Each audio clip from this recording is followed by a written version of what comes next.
Charlotte's Web by E.B. White. Chapter 11. The Miracle. The next day was foggy. Everything on the farm was dripping wet. The grass looked like a magic carpet. The asparagus patch looked like a silver forest.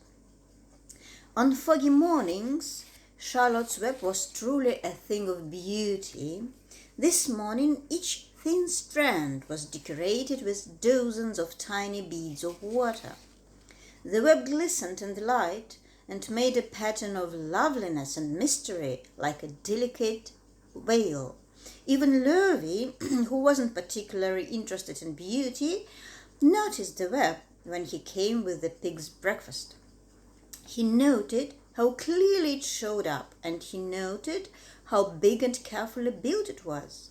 And then he took another look, and he saw something that made him set his pail down. There, in the center of the web, neatly woven in block letters, was a message.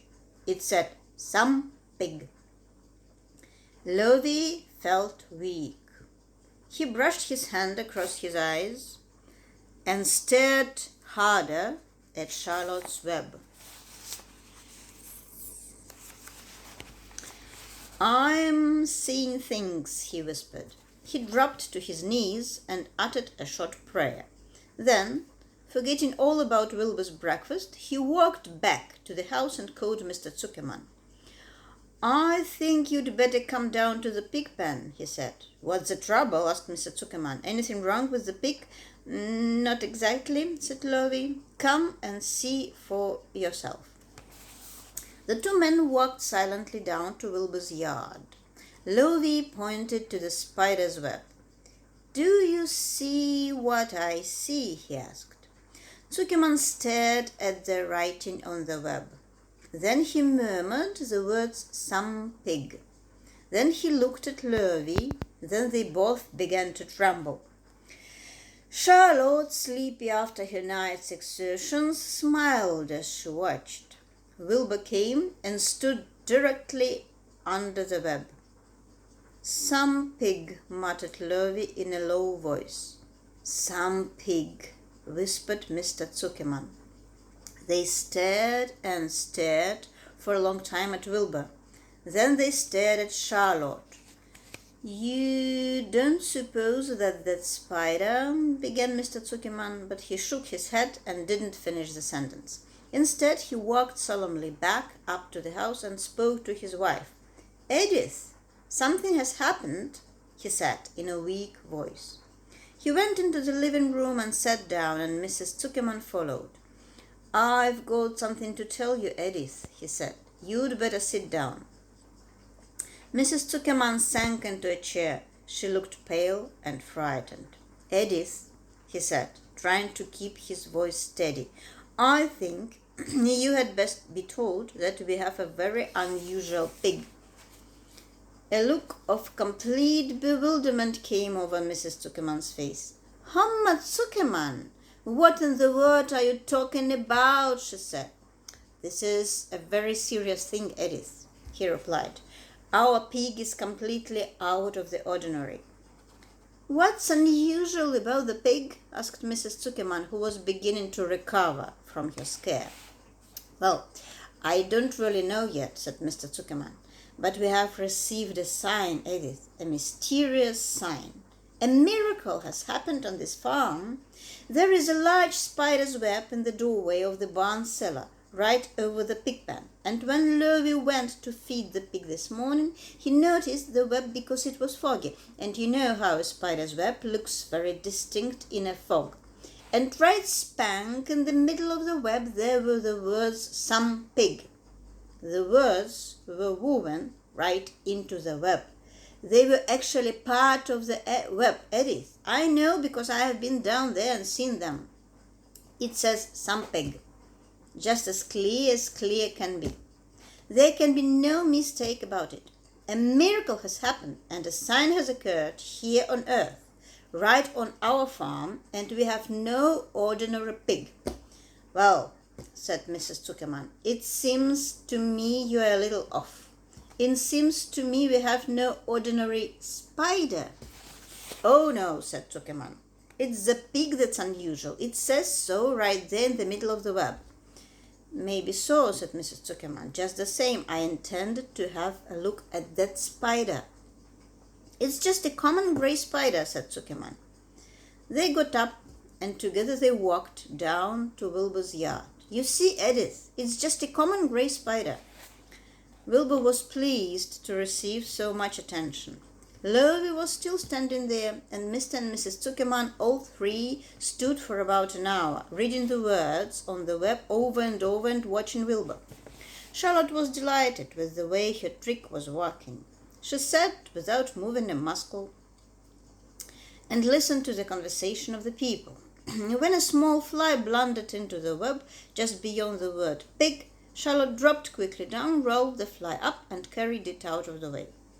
After a while the fog lifted. The web dried off, and the words didn't show up so plainly.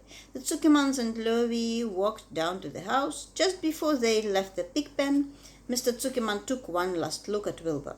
You know, he said in an important voice, I've thought all along that the pig of ours was an extra good one.